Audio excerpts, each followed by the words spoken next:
Hi, and welcome back to the show. Well, I'm joined, not joined, he's in the other studio. Gerard, how are you? Good to be back. What a show we've got today. We've got our usual guest, but then we went out and met up with Perth artists as we're doing these exposés. And this time it is Mr. Len Zuks. We got part one for you this week with his comment that in business, sometimes people do try to spoil the process. Stay tuned and see how he deals with that.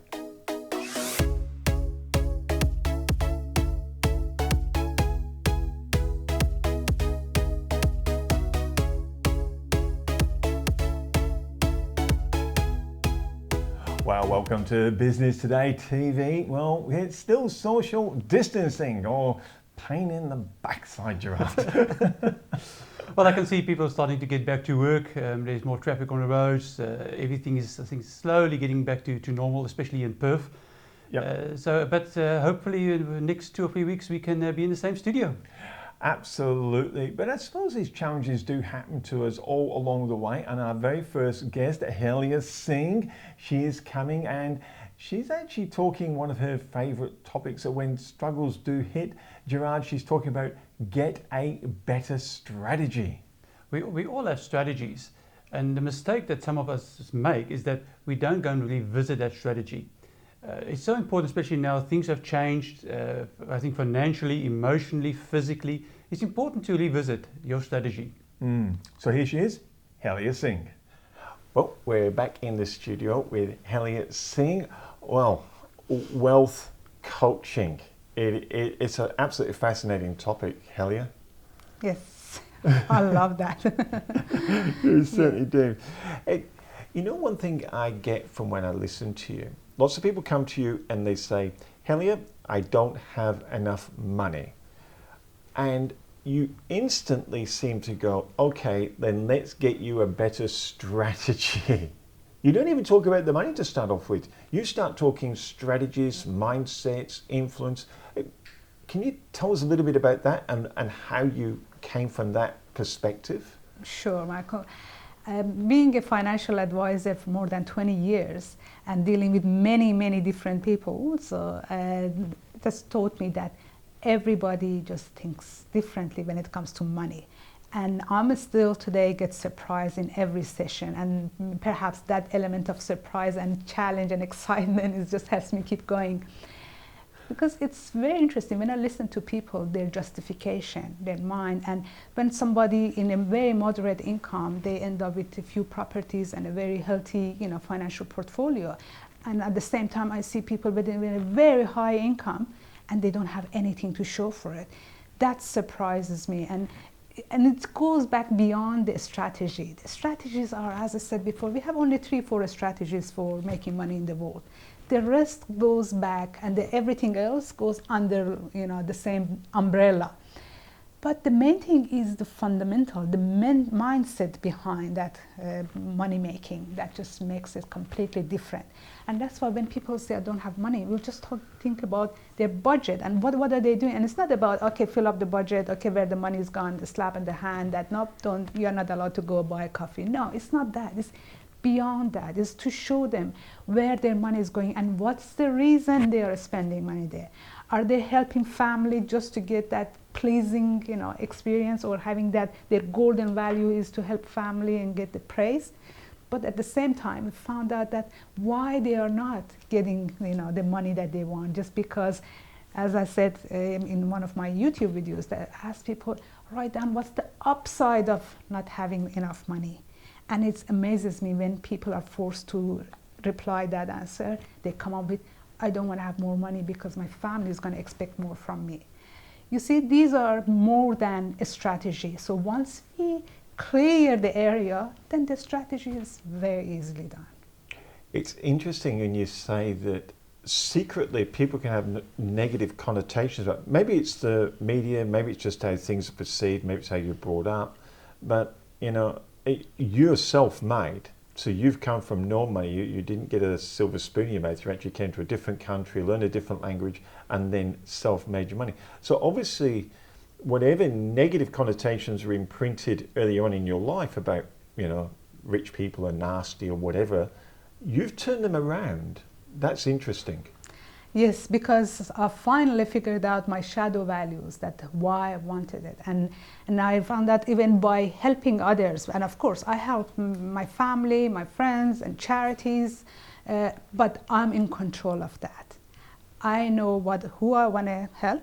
That's why even with clients, there are some clients that obviously, I take them for free. I do, those kind of, free work just to make me feel better. Of course, I get the praise for it. That's such a good-hearted person I am.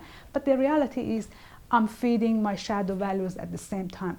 Once I got that connection there, so then the rest is easy. So then making money, to me that success overnight is definitely, obviously it doesn't exist, so nobody can become a millionaire overnight. But at the same time, this work that I found out about what triggers me, what helps me, what inspires me, perhaps that's the part that I say that was overnighting. And once the penny dropped and the light bulb moment was on, that's it. Then I know what inspired me. So then every time I feel demotivated, I know what to tap into to get up and do the things I wanted to do. Well, there she was, Helia Singh, Get a Better Strategy. She is full of great strategies, Gerard. We all need strategies in our business, especially now when things are coming back to normal. The strategies we had before might not work that well, so please revisit your strategy. Yeah, and don't forget, we got the comments below, haven't we? So while we're talking, we tend not to answer anything because we're on air. But during when we play the videos, I should say, we're pre-recorded, we do get on, don't we, Gerard, and answer those. So please put your comments below. One person that we tend to get a lot of comments about is Andrew Ford. He always got a message, and every time that after I've listened to him, there's always something that I can take and implement in our business, because sometimes we forget about it. You know about it, but you just get reminded, why don't you do it? And Andrew is one of those people that always give that message to me. Yeah, and I think one of the things he does this week, Gerard, sorry to jump in there, it's a bit awkward when we're in two different studios, isn't it? But he talks about it's a continual strategy, and his continual strategy is on image, Gerard. He's saying this is a really important one that he does focus on all the time. Your image is so important because your brand, your business is a brand and you yourself is a brand, and you have to keep on working your brand. And for me, is you have to be in charge of managing your own personal brand. You can't give that to a business and say, manage my brand for me. And I think that is what Andrew's doing, is he's managing his own image. Let's listen to what he had to say when he came into the studios, Mr. Andrew Ford. We're back with Andrew Ford from Ford and Doonan. How are you, Andrew? Well, thanks, Michael. You're in the studio. I presume Kyle is out there busy as ever. I hope so. One thing, I popped down to obviously your Cardinia office. Definitely definitely well worth a visit. This is what happens when you go live. You're redoing your showroom. Yes. Now, some business owners would say, but it looked terrific, Andrew. Why are you spending money? Really pertinent topic, this one. Again, it's a classic example of what's everyone else doing in their showrooms. And like most air conditioning showrooms we've ever been into, there's air conditioning units on the wall. And that's what we think customers need. But to me, that's very 1990s style. So we're getting rid of all of that, having a minimalistic type showroom, but we're about to invest nearly $10,000 in an 86-inch touchscreen computer, 4K, and instead we're going to replace all those models that were on the wall that are outdate within 6 months and have it all interactive. So we're in 3D, so we can spin the air conditioner around, bring up their plans on the drawer, change the drawings in front of them. Is that where you want the outlet? Is that where you want the controller? And then save it. It's just taking the business in the 21st century. So you've got to always be evolving. I think the minute you become stagnant and satisfied, that's when you start to go back, or maybe the others just start to overtake you, the competitors. So it's always a matter of thinking laterally and what's going to be. We didn't need to spend the money, you're right, the showroom looked fine. But we know, and being a franchisor, we also have a duty to lead the rest of the franchisees. So once we've got it, proved it, done all the hard work, we will just roll out to the franchises. Okay, we bought it from this supplier, here's the software, which they obviously are free to use. So we also try to lead by example for our own team. It strikes me, and we've had a few conversations where you've listened to customers. So when you and Carl sat down for this one, and this is a big step because I said I've been to your showroom and I thought it looked great.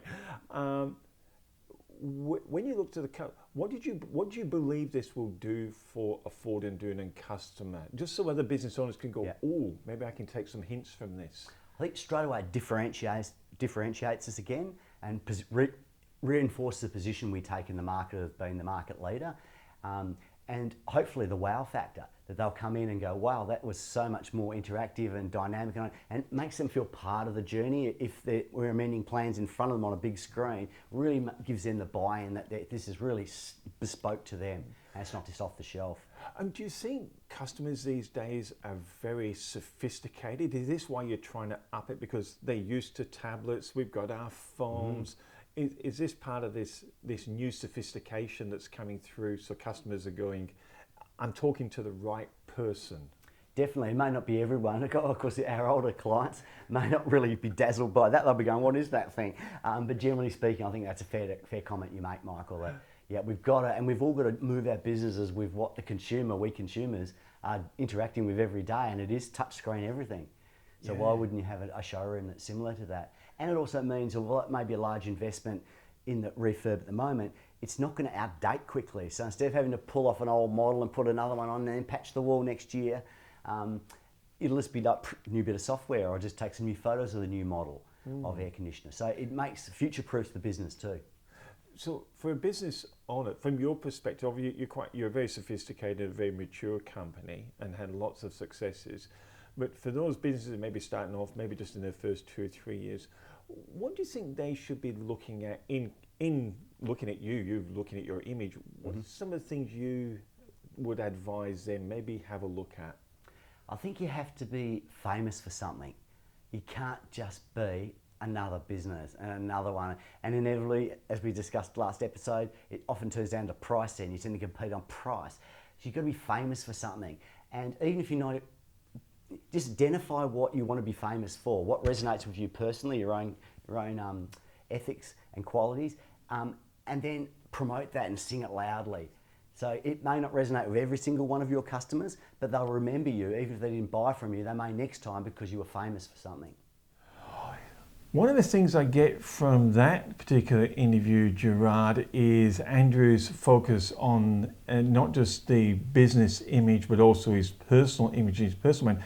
And he talks about continually working on yourself. I think if you want to change something, Gerard, would you agree that it actually starts with you? That's the first thing you really need to start changing.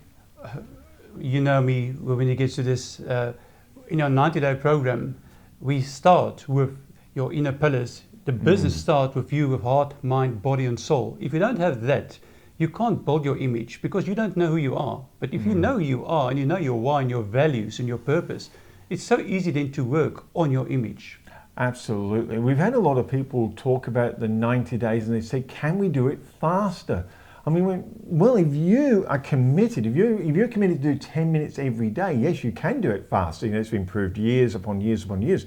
You can actually change it in 30 days if you're prepared to do 10 minutes. And the challenge came to us, talk about branding, and they said, hey, we'll make the program and let us do it. So that is something that's coming up, so stay tuned for that. When that is, we'll make the announcement on that. But someone that I really enjoyed went out and filmed, this is before COVID, artist in Perth, Gerard, Elaine Zuks, works paintings, does metalwork, and it was just really interesting in a tough business of art, making the business there, how he's been able to succeed. But he does warn, someone always tries to spoil the process.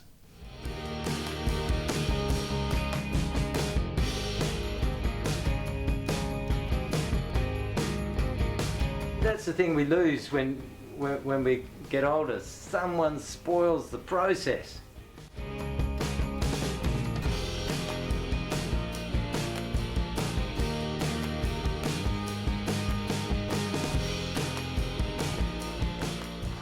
Can't complain.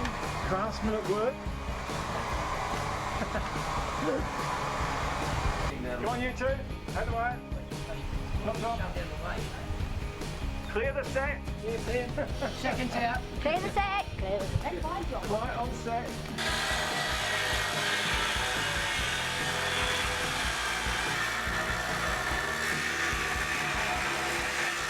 an artist is not being in business. To me, the business sort of falls in behind me.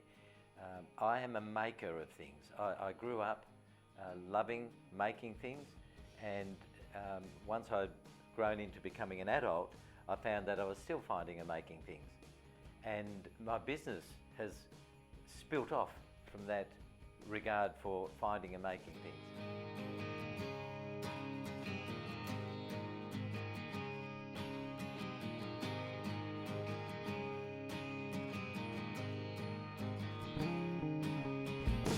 My name is Zuks, and my business name is Primary Works.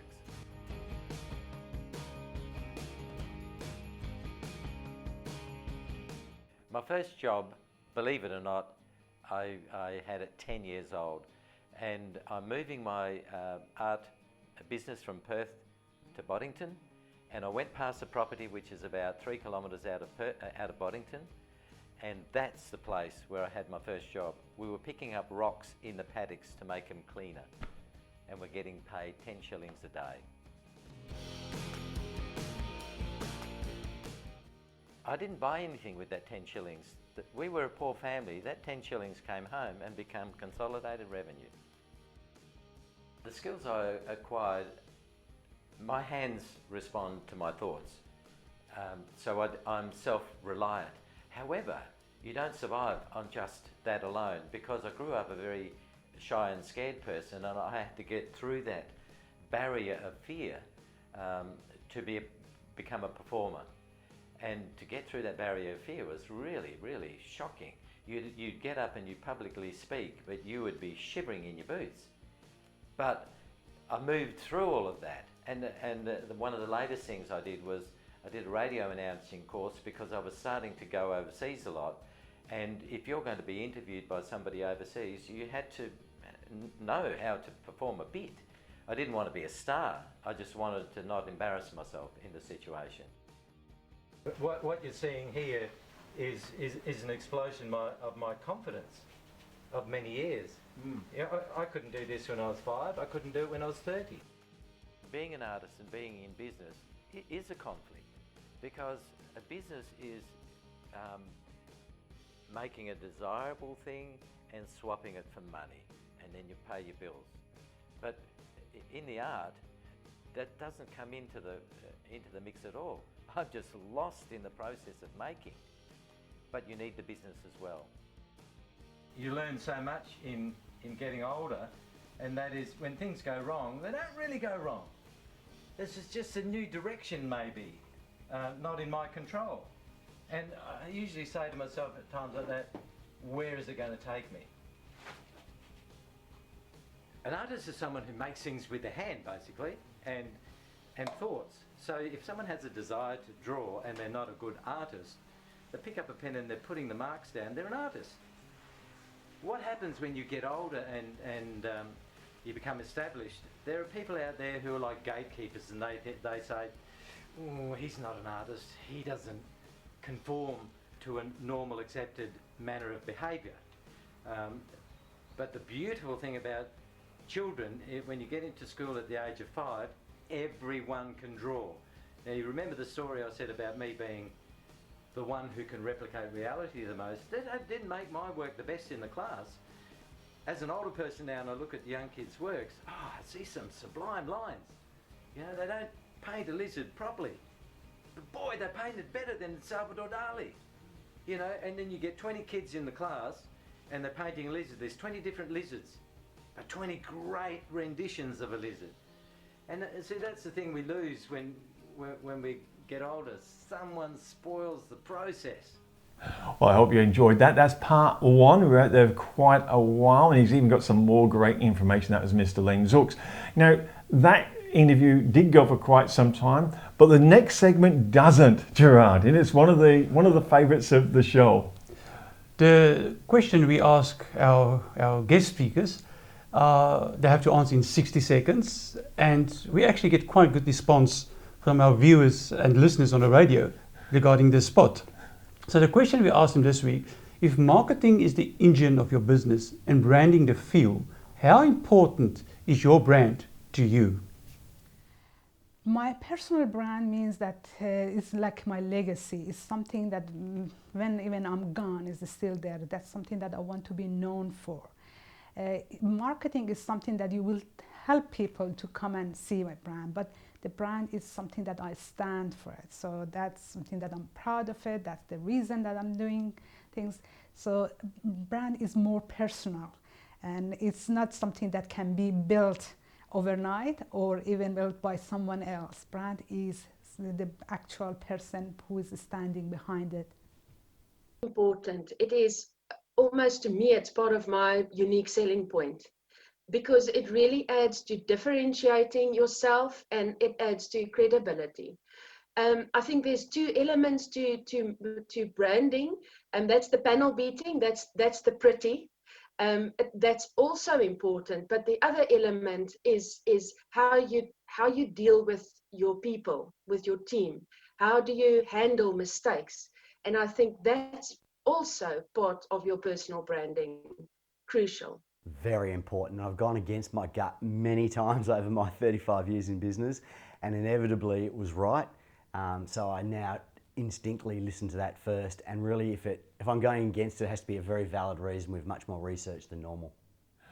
Well, Gerard, I absolutely love those questions. And someone, said to us, because we got 1 Minute Millionaire, which is the millionaire strategies in 60 seconds. They said, is it possible to get a strategy so fast? And I think one thing for me is your question proves it, Gerard. You can, because you listen to 3 different people. And I'm sure you're going to get 3 different messages. Just think if you take one of that and see how you can imply and implement in your business. Not only your business, but also in your personal life. I think that's a great point. The next guest, we went to South Africa by Zoom, recorded this one, and it was with Anne-Marie. Gerard, this lady has done so much around emotional intelligence and all those studies that help you be a better person, something that you were just saying about yourself. But this week she's talking about conversational intelligence, Gerard. It's so important is that, emotional intelligence was a big thing a few years back, and it was everybody had to do it. But the follow-on effect on that now is the conversational part. And to me, this is actually more important, especially in the business. You need to understand this concept in your business. Anne-Marie, welcome to the show. Great to chat with you all the way there in South Africa. How are you? I'm very well, thank you. Yes, very well. So, Anne-Marie, one of the things that have come up, people talk about, business, and they talk about interacting with staff, customers, suppliers. And what fascinated me was one of the topics and one of the areas that you specialize in called this conversational intelligence. And I thought it'd be great to have a chat to you about that. Could you just give us a little bit of a little snapshot of what it actually means before we get into some of the deeper questions around it? Yes. So, Michael, very basically, emotional intelligence is when you understand yourself and you manage yourself, self-management. Conversational intelligence, on the other hand, is when you connect with others and you grow with others. So it's more we-centric, whereas emotional intelligence is more I-centric.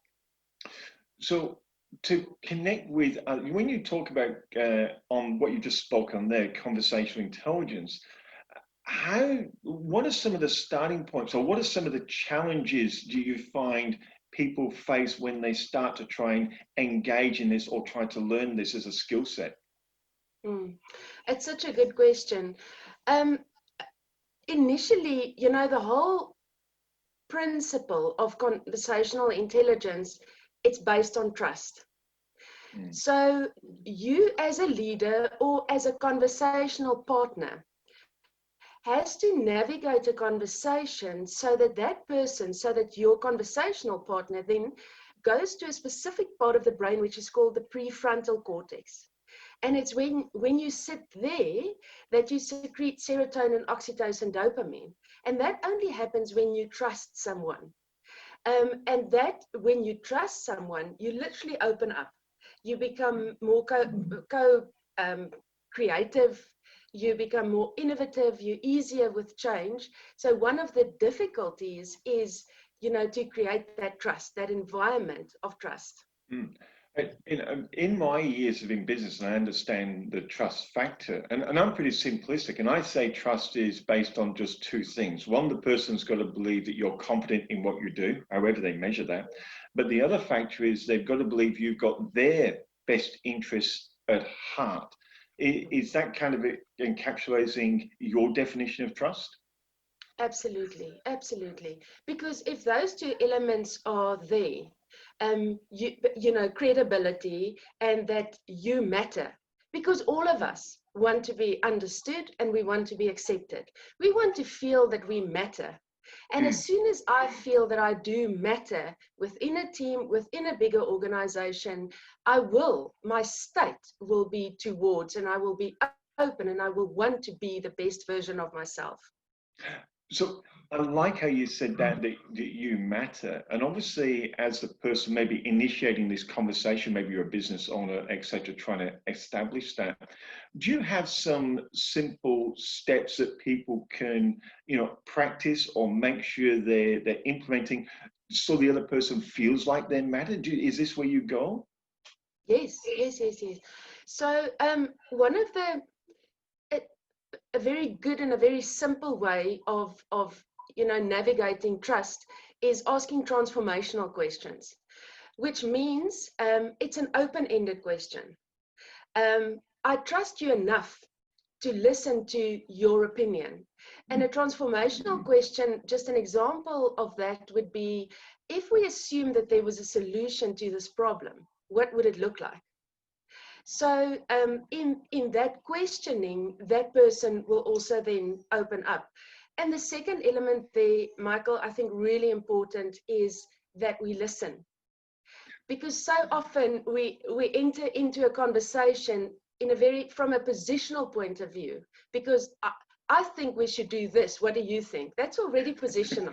But that you ask that open-ended question, you actually listen to what the other person has to say. When you're teaching people this skill, and this is just an inquiry now, and this is something that I did when I was earlier on, is it's easy when you're behind a camera like we are to take little notes so I can re-look at the phrasing you've used and repeat the phrasing. Is repeating phrasing back to a person a good strategy, or is it a condescending strategy? When someone uses certain words, like you used the word matter before, and I instantly tried to paraphrase, bring your word matter into the conversation to show you I'd listened. Is that a good strategy? Can that end up being a little bit condescending sometimes? Or how do you manage that? Again, I think if that person trusts you, it won't, because that person is open towards what you have to say. So it won't sound condescending. But absolutely, paraphrasing, I think, is crucial because it's your intent to make sure that you're understanding what that person is saying. It's a great way of clarifying intent. It's interesting when you use that word. I'm going to paraphrase you again now. The word. You're doing so well. He's done the course. The word intent. Now, when we're in business, obviously, we tend to start, well, I tend to start with the end in mind and I reverse engineer the whole process. So the word intent, does that mean when we go into a conversation, we should have an intent, or should we be a little bit more flexible? What do you say around that, or does it just depend? That's curiosity for me. Yeah, intent is really what you mean by this conversation. What is it? What is the reason for this specific conversation? And so often in coaching, we have to talk about intent, but also about how you land. Because my intent could be wonderful and for the greater good, but how it lands, I might land a bit rude, but I'm just sort of preoccupied. So there's two elements of intent and of how you land, which is crucial, how you land. So, and I am very, very conscious of your time, Emery, so I really do appreciate it. And I guess there's going to be a few people listening to the conversation and going, okay, I'm listening to quite a few of these strategies and I think they've been absolutely excellent, but they're going, where do I begin as a person who wants to improve my skill sets in this area? Mm. Michael, I think in the time specifically that we find ourselves is to start off with just listening. In coaching, there's this beautiful term, understanding, which means standing under someone else's reality. So like that that. instead of us judging and thinking you're right or wrong, or I agree with you or I don't, that's that positional stance that you take, that you truly listen and that you are open to really try and understand where that person comes from, whether you agree with it or not. That's actually irrelevant. Just give that person an opportunity to really state where they're at. That would be a good start. I think For that's politicians as well. I think you took the words out of my mouth there. So, conversational intelligence, where can you use it? With anyone with a brain.